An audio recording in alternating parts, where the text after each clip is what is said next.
Assalamualaikum dan salam sejahtera.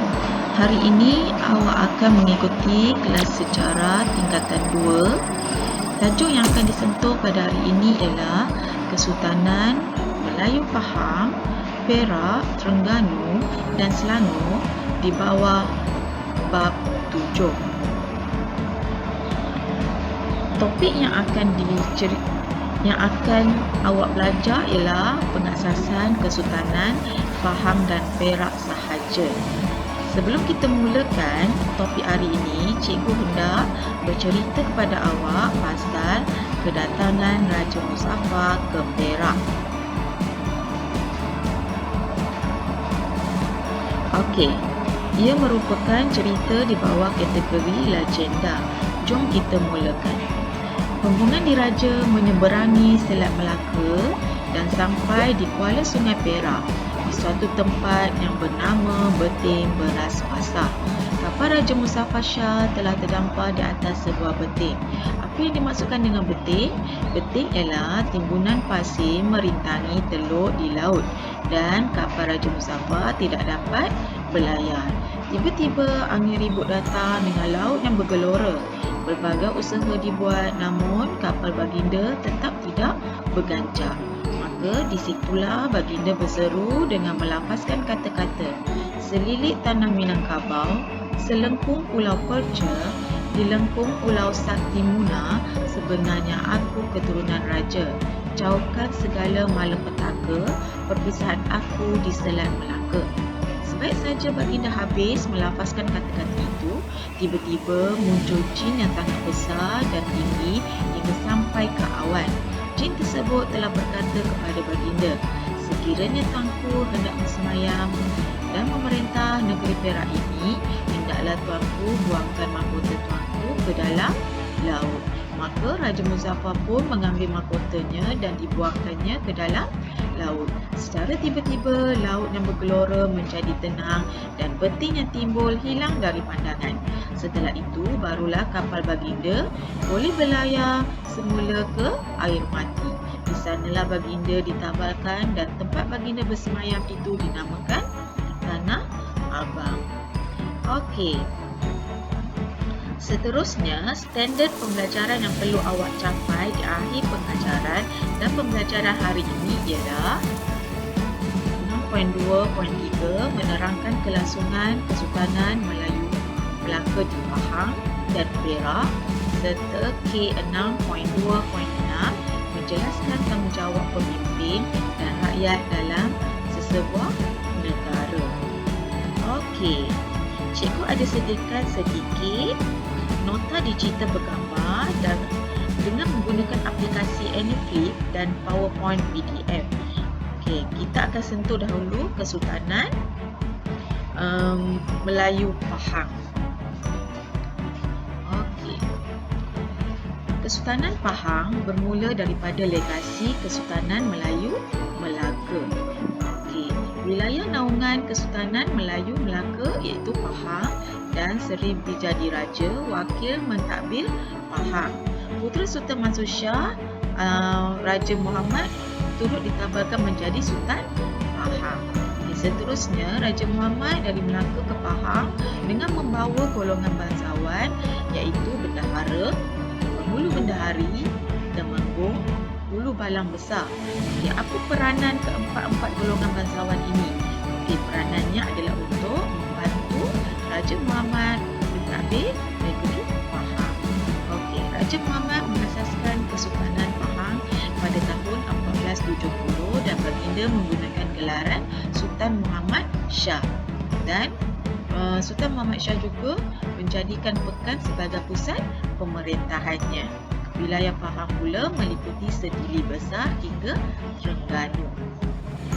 Okey, ada beberapa orang pemerintah yang memerintah Pahang iaitu Sultan Abdul Jamil Shah yang memerintah pada tahun 1495 sehingga 1512 yang merupakan sultan ketiga di Pahang dan sangat masyhur.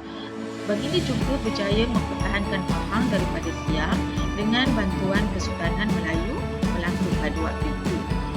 Okey, pemerintah Pahang yang seterusnya adalah Sultan Abdul Ghafur Muhyiddin Shah yang memerintah pada tahun 1592 sehingga 1614. Baginda tidak mempunyai waris kerana puteranya Raja Muhammad II mangkat, dan Pahang pada waktu itu diperintah oleh Kesultanan Johor Riau pada tahun 1614 hingga 1884 serta merupakan wilayah pegangan Bendahara Johor. Okey, kita tengok pula pemerintah Pahang yang seterusnya, iaitu Sultan Ahmad Al-Muazzam Shah yang terdiri daripada keluarga Bendahara Johor, dan pengasasnya adalah Bendahara Siwa Rajawan Ahmad, dan Pahang muncul sebagai kesultanan yang baru. Seterusnya kita pergi kepada pengasasan Kesultanan Perak. Perak juga merupakan negeri yang menjadi legasi Kesultanan Melayu Melaka.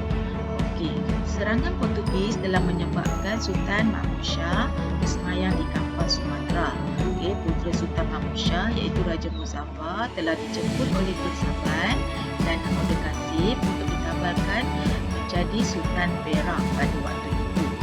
Raja Muzaffar telah berangkat bersama-sama dengan anak, isteri, pengikut dan pengiring serta bersama alat kebesarannya, iaitu pedang yang dikenali sebagai Curas Simanja Kini, keris, cak moho, robat dan surat ciri. Cikgu akan ceritakan apa itu surat ciri selepas ini. Raja Muzaffar mengasaskan Kesultanan Perak pada tahun 1528 dengan gelaran Sultan Muzaffar Shah dan menjadikan Tanah Abang sebagai pusat pemerintahannya. Selain itu, Sultan Iskandar Zulkarnain merupakan Sultan Perak yang ke-15 yang telah memerintah Perak pada tahun 1752 sehingga 1765 dengan memperkemaskan sistem pentadbiran melalui menggunakan pakai Undang-Undang 99 Perak. Tun Saban dan Tun Temu merupakan pembesar asal wilayah di negeri Perak. Apa itu surat ciri? Surat ciri merupakan kalimah ucapan berbentuk puisi yang memuji kebesaran Raja-Raja Melayu pada zaman dahulu. Rumusan pengasasan Kesultanan Pahang dan Perak iaitu Susugalo memerintah Kesultanan Melayu Pahang dan Perak merupakan keturunan langsung Kesultanan Melayu Melaka, serta kedua-dua negeri meneruskan legasi Kesultanan Melayu Melaka dalam institusi kesultanannya. Jadi selesailah topik pengasasan Kesultanan Pahang dan Perak dalam bentuk PowerPoint, PDF dan Anyflip. Jadi cikgu juga ada sediakan sedikit nota digital bergambar bagi memudahkan kefahaman dan memudahkan cara awak mengingati fakta. Cikgu ada sediakan peta minda secara atas talian iaitu Google. Mari cikgu tunjukkan sedikit aplikasi Google. Sini cikgu ada sediakan peta minda Google. Cikgu dah buat peta minda yang sangat cantik dan berwarna-warni, bermula daripada Kesultanan Pahang, daripada fakta yang pertama iaitu wilayah naungan Melaka, sehinggalah fakta yang ke-6 di bawah pemerintahan Sultan Ahmad Al-Muazzam Shah sehingga munculnya kesultanan baru di Pahang. Terdapat juga peta minda untuk Kesultanan Perak yang bermula daripada Sultan Mahmud Shah meninggalkan Melaka sehinggalah Sultan Iskandar Zulkarnain. Peta minda digital ini cikgu buat bagi memudahkan pelajar mengingati fakta dengan lebih baik. Seterusnya pergi kepada Google. Nota Anyflip dah disediakan, peta minda juga sudah disediakan. Jadi untuk tugasan awak hari ini ialah dengan mengasihkan peta minda atas talian awak sendiri dengan berbekalkan fakta yang telah cikgu sediakan. Contoh, cikgu tunjuk mula-mula awak create diagram. Seterusnya klik to edit title. Awak tulis pengasasan Kesultanan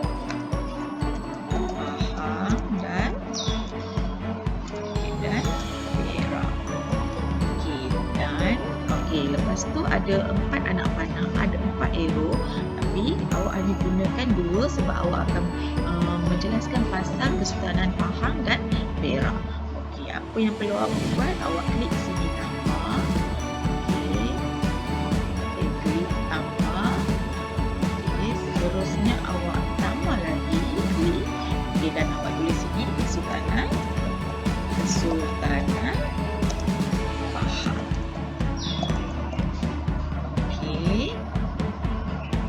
Okey, di sini pula awak klik. Okey, dan klik lagi. Okey, dan tulis kat situ Kesultanan Perak. Okey. Okey, Kesultanan Pahang ada 4 poin. Okey, jadi awak tekan tambah 1, 2, 3 dan 4. Okey, manakala Kesultanan Perak ada 3 poin, 1, 2 dan 3. Okey, awak akan isi semua fakta-fakta yang diperlukan. Di mana nak cari fakta tersebut? Okey, cikgu ada sediakan dalam bentuk sticky note. Okey, ini adalah fakta-fakta yang perlu awak masukkan dalam buku awak tadi. Okey, Pahang. Okey, di bawah Pahang ada 4 fakta: naungan Melaka, Seribu jadi raja. Okey, Pahang, Sultan Mahmud Shah pengasas Pahang dan pusat pemerintahan di Pekan. Manakala Perak terdiri pada 3 fakta, iaitu Sultan Muzaffar Shah, alat kebesaran dan pusat pemerintahan di Tanah Abang. Okey, sudah siap. Apabila sudah siap, cikgu nak awak buat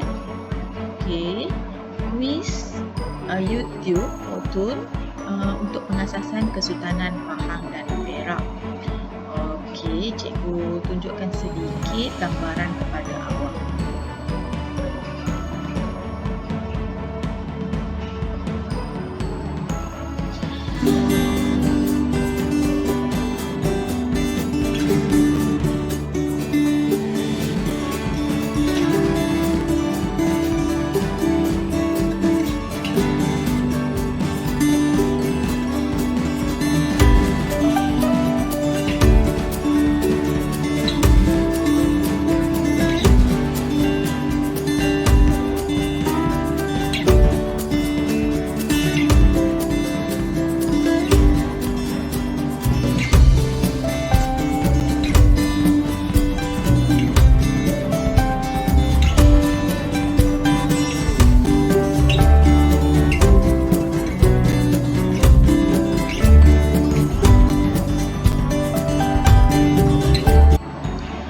Okey, kuis Fortune ni cikgu sediakan dalam bentuk 10 soalan objektif. Dan macam mana cara untuk awak buat?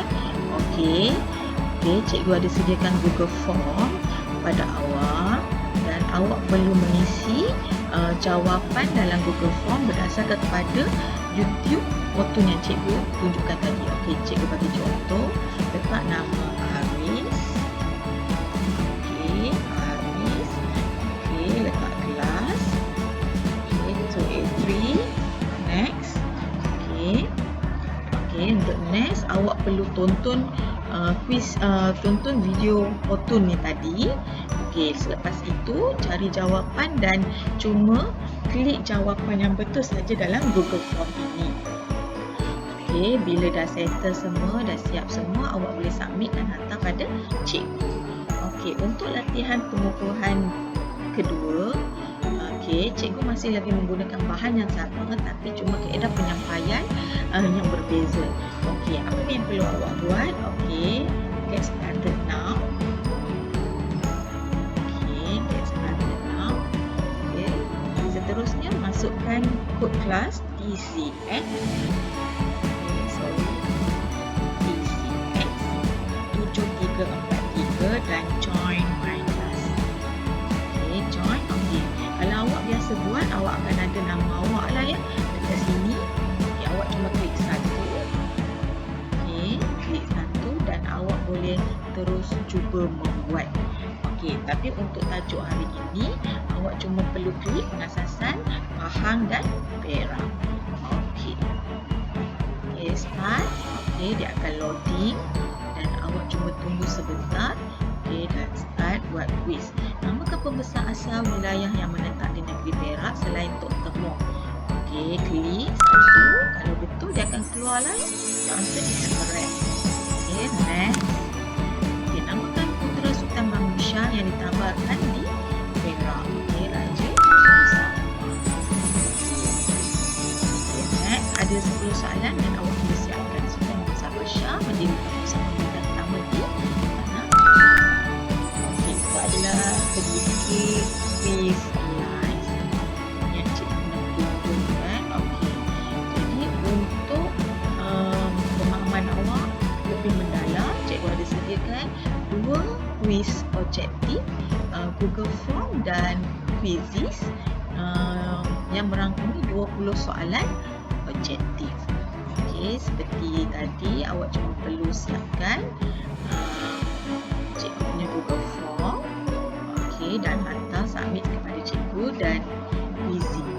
Okey, cikgu tunjukkan sedikit quizzes untuk awak lihat. Okey.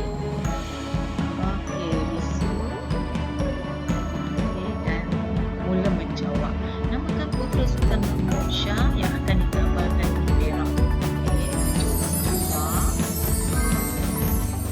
Okey, next.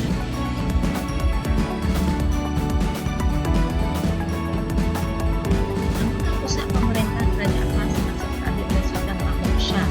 Okey, soalan. Ada 20 soalan ya, dan awak perlu menjawab 20 soalan.